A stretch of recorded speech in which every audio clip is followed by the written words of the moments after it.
balse dad ayaa waxay ku raadinayaan fuyuus Aisha sawirkeedina soo qaadanay leeyihiin raggii ka kufsaday Aisha waa la helay waa la tooganayaa war dadka xaqaldina Aisha raggii kufsaday wali lama cadeerin wuxuu lama soo dhigin banaanka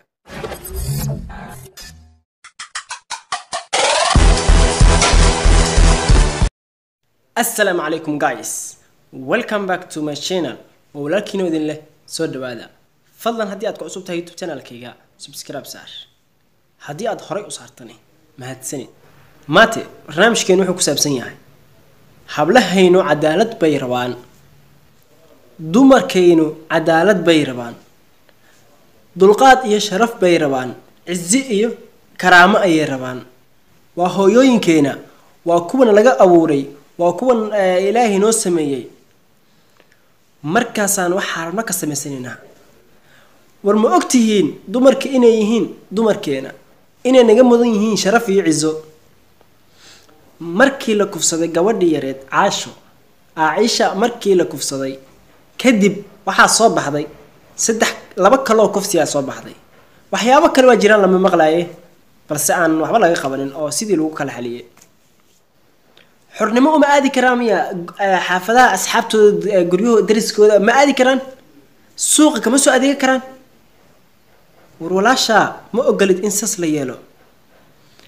waxa maqlay markii aan si tixraacay sheeko aad iyo aad ii qancisay sheekadaas oo ah in xukunku kufsigu uu yahay dil alxamdulillah kufsiguba hadduu uu xukunkiisa noqday dil nin yahow haddii ay hooyada manyac ay kibir ka badisay aabaha lacagta ee ka badatay haddaba lacagi kuma badbaadinayso waxaa soo baxeen rag xukunkoodii ay ka dhigeen dil rag waxaa soo istaagay hablahaynu garabkooda taagan waxaa soo baxay rag u heelan waqti walbo inay u aaraan hablahaynu haddaba ogownin yahow haddii aad ku fikiri jirtay in aad kufsatid gabar kuna tashan jirtay aabaha lacagtiis ama aad ku tashan jirtay qabiilkaaga inuu ka dambeeyo taasi way soo dhamaatay intaad gabdhaha jujuubi kartaan intaad silci kartaan intaad dhibaatay kartaan way soo dhamaatay wixii hore hani ahaado dhibaato ragow waad imaqashaan waxaa soo baxeen rag isku xilqaamay in ay u aaraan miskiinta la dulminayo waxaa soo baxay rag aanan aqoonin qabyaalad xukunka ka dhigay dil alxamdulillah war haddii ay dadka darbijiifyaasha ah ay darbi jiifaan ay rafaadsan yihiin daroogada isticmaalayaan koolada cabayaan ma sameynayaan waxaas weli ma maqal wiil alkoolista ah ayaa wuxuu kufsaday gabar laakiin waxa maqlay wiil kibri islaameeyay laga basay oo aabiisa batraan ka dhigay oo shiishada xashiishka la dhuudhuumanayo ayaa gabdhaha kufsado war aabaha ayaa lacag leh ma dhaxdeed gabar igu dar war ma inaad cidiin dhax tagtid dhaxdeed gabar hal igu daro hadii aad sidaas u waalan tahay oo jini qabtid war ma aha gabdhahan aad iska dadamcaysid inaad kufsanaysid ma aha ari mana aha waxaad adiga soo iibsantay aabaha ku iibiyay meel ku xiran yihiin rag baa la dhashay rag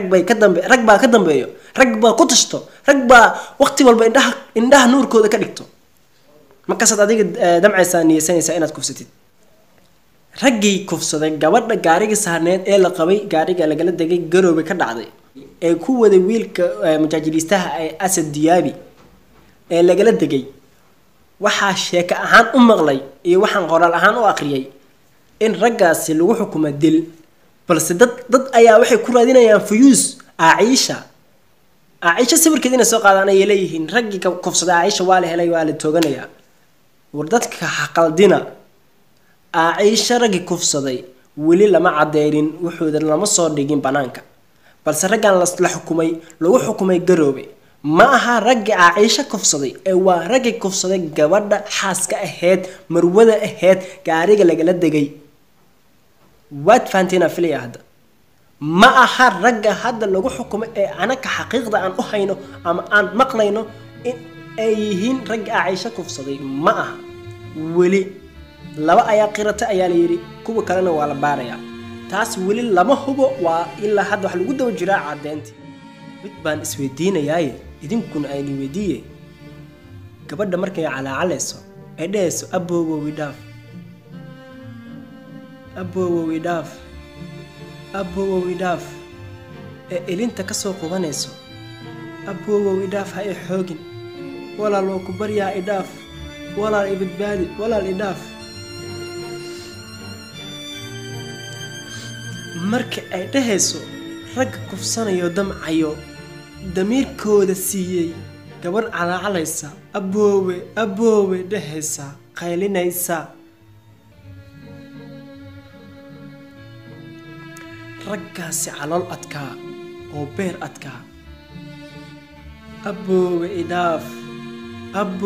idhaaf gabarh ani idhahayso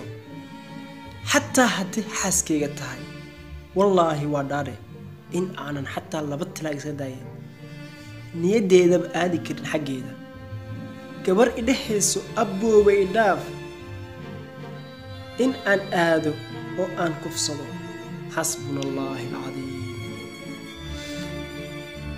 raggu calool adkaa ragga kufsanaya dumarka calool adkaa maxaashiiska ayay soo cabeen maqamri ayay soo cabeen waxaa fikirkaas ku dhaliyay waa filimaanta Mareykanka ay daawanayaan war ma aha filimka Mareykanka aad daawanaysid wax dhab ah ee waa wax qiyaaliya ee dunida ka jira laga sheekeynayo filimku ma aha iska jil ee murti iyo xigmad ayuu wataa kudayasha ayuu leeyahay waxa oo kaliya loo duubayo waxay tahay waxyaabaha xun sida looga hortago waxyaabaha xun ee jira in aysan u fiicnaan dalka ee filmaanta looma duubo in aad adiga ku dayatid waxaan fiidiyogan usoo duubay aan usoo galay waxay ahayd